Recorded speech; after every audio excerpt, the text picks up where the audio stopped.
là. Alors vous êtes concepteur, écrivain? Exact. Pourquoi est-ce?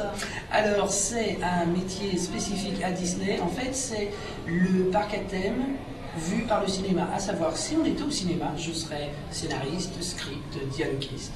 Mais on est dans un parc à thème, donc je suis concepteur, écrivain, mais je fais à peu près la même chose, à savoir, j'écris une histoire, je m'assure que toutes les scènes soient cohérentes, et c'est moi qui écris les dialogues que vous allez entendre dans le parc, tout ce qui est dans un univers aimé.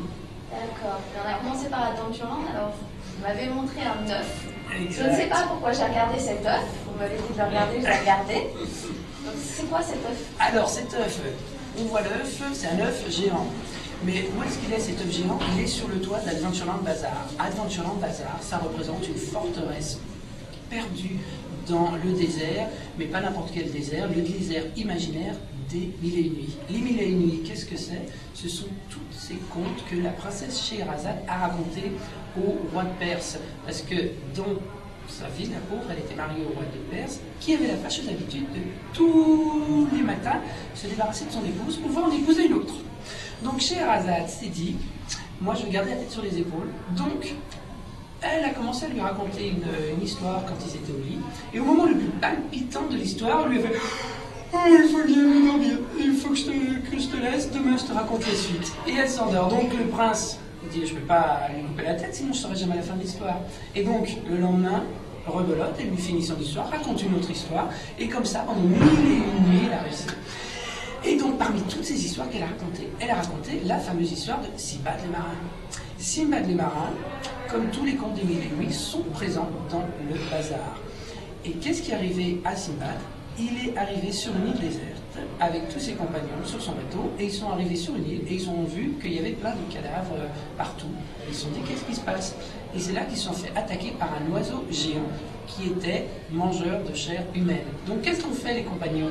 Ils ont vite repris le bateau et ils sont partis, et le pauvre Simbad il est resté sur l'île.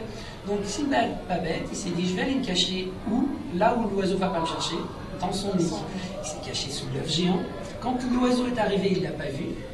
Il a enlevé son turban, Simbad, il s'est accroché à la patte de l'oiseau, et quand l'oiseau s'est envolé pour repartir à la chasse, et bien comme ça il a pu quitter l'île et repartir en mer.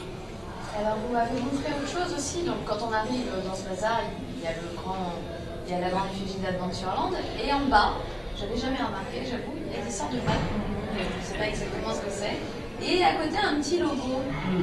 Alors les MapMonde, c'est en fait l'ancien logo d'une série animalière qui a inspiré Adventureland, et la série animalière s'appelait True Life Adventure, et le logo de cette série c'était une boussole dans laquelle tourne une MapMonde, et c'est ça qu'on a représenté.